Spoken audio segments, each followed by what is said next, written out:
Assalamualaikum warahmatullahi wabarakatuh. Saya Mutiara Salsabila Ayu Putri dari kelas 11 MIPA 5 akan menjawab soal esai buku paket ekonomi. Jadi, pertanyaan yang pertama adalah apakah perbedaan antara APBN dengan APBD? Jadi, kalau APBN itu mengatur pendapatan atau pengeluaran negara oleh DPR, sedangkan APBD itu mengatur pendapatan atau pengeluaran daerah oleh DPRD. Pertanyaan yang kedua yaitu apakah tujuan dari disusunnya APBD? Jadi tujuan disusunnya APBD itu adalah untuk mengatur atau mengelola pendapatan dan pengeluaran daerah untuk kemakmuran masyarakat. Pertanyaan yang ketiga yaitu urutkan prosedur penyusunan APBD.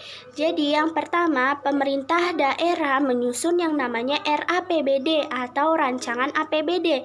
Nah, yang kemudian RAPBD ini akan diajukan oleh DPRD. Kemudian DPRD akan membahas RAPBD ini kepada tim anggaran eksekutifnya. Kemudian jika RAPBD ini sudah disetujui, maka RAPBD ini akan disahkan menjadi APBD yang kemudian akan dilaksanakan. Pertanyaan yang keempat adalah analisislah sumber-sumber pendapatan asli daerah atau PAD yang dapat dioptimalkan oleh pemerintah daerah tempat tinggal kalian. Jadi, PAD yang sudah dapat dioptimalkan oleh pemerintah tempat tinggal saya yaitu seperti yang pertama seperti pajak daerah, yaitu seperti pajak kendaraan bermotor dan pajak hiburan. Nah, yang kedua ini ada yang namanya restribusi daerah. Nah, restribusi daerah ini sudah dioptimalkan seperti biaya parkir. Pertanyaan yang kelima yaitu apakah yang dimaksud dengan dana alokasi umum atau DAU dan dana alokasi khusus atau DAK? Jadi, kalau dana alokasi umum itu adalah dana yang bersumber dari pendapatan APBN yang dialokasikan dengan tujuan pemerataan keuangan antar daerah. Sedangkan dana alokasi khusus adalah dana yang bersumber dari pendapatan APBN yang dialokasikan kepada daerah tertentu untuk tujuan yaitu membantu mendanai suatu kegiatan khusus. Pertanyaan yang keenam yaitu sebutkan sumber-sumber penerimaan negara. Yang pertama yaitu sumber penerimaan dalam negeri. Sumber penerimaan dalam negeri adalah penerimaan yang sumbernya berdasarkan kemampuan dalam negeri. Yang kedua yaitu sumber penerimaan hibah, yaitu donor dana yang dilakukan oleh pemerintah luar negeri untuk keberlangsungan proses pembangunan dalam negeri.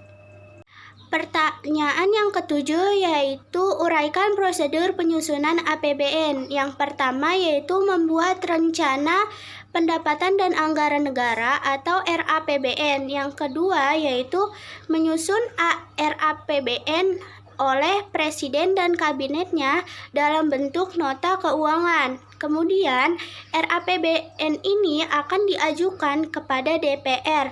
Nah, jika DPR sudah menilai RAPBN ini layak, maka RAPBN ini akan disahkan menjadi APBN yang kemudian akan disahkan dalam bentuk undang-undang.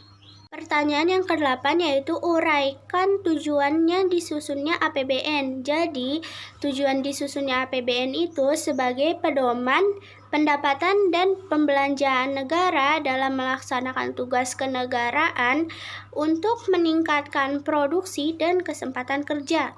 Pertanyaan yang ke-9 yaitu uraikan pengaruh APBN dalam perekonomian masyarakat.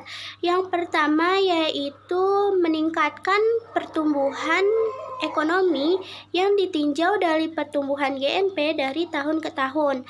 Yang kedua yaitu APBN membuat pemerintah dapat mengatur jumlah uang yang beredar di masyarakat.